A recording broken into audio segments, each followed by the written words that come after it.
Hola de nuevo. En este segundo y último vídeo de esta serie sobre el origen de la vida en nuestro planeta, vamos a hablar de cómo evolucionaron unas pocas moléculas para dar lugar a las primeras formas de vida. Además, te vamos a presentar a Luca.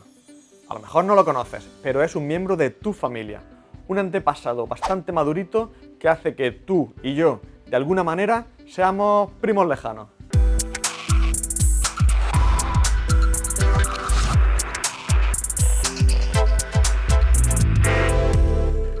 En el vídeo anterior vimos cómo en el mundo de hace unos 4.000 millones de años, a partir de los primeros compuestos inorgánicos, los compuestos que había en aquella primitiva atmósfera, es decir, básicamente amoníaco, dióxido de carbono, hidrógeno, vapor de agua y metano, se formaron las primeras moléculas orgánicas, aminoácidos y glúcidos sobre todo.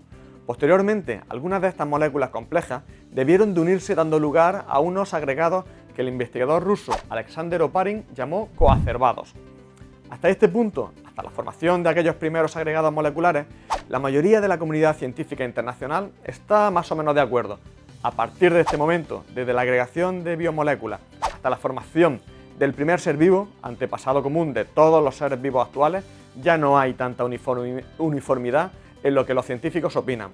Existen varias teorías acerca de cómo se llegó desde un punto hasta el otro, y nosotros vamos a centrarnos en la que tiene mayor aceptación, y que sigue la línea que ya marcó Oparin hace casi un siglo.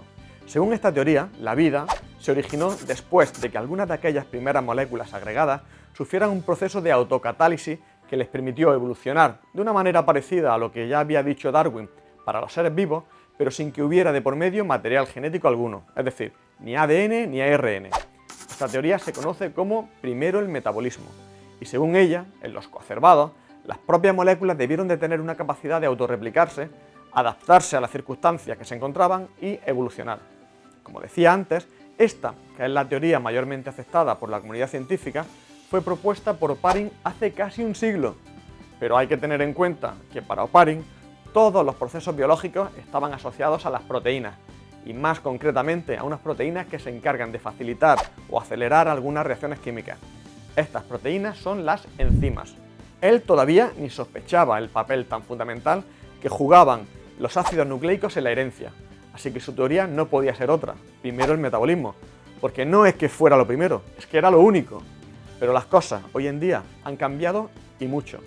En el año 1982 se describió por primera vez un ácido ribonucleico que a la vez era una enzima. Como era ribonucleico y era enzima, se le llamó ribosima. Y con este descubrimiento se rompió una de las creencias más asentadas en la biología, como era que las enzimas solo podían ser proteínas. Y es que se vio que no solo eran proteínas, el ARN también podía ser una enzima, también podía facilitar o acelerar una reacción química.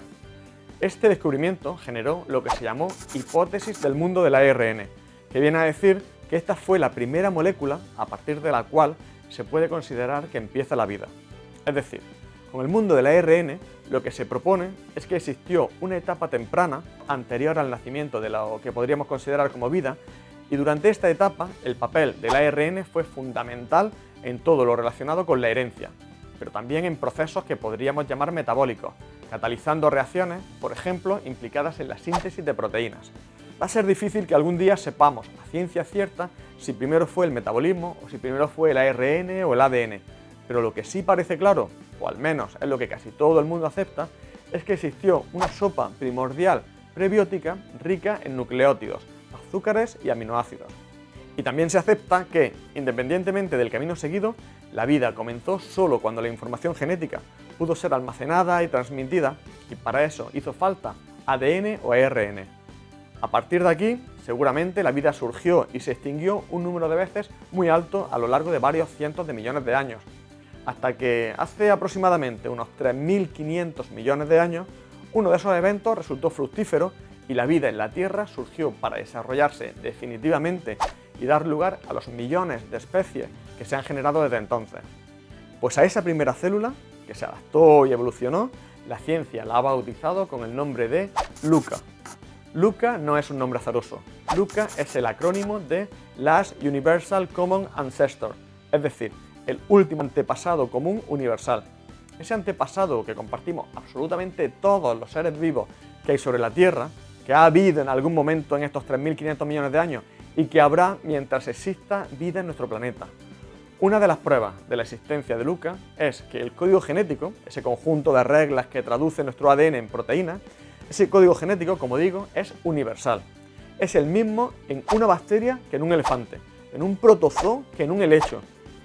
Y es que ese código genético tuvo que nacer en Luca.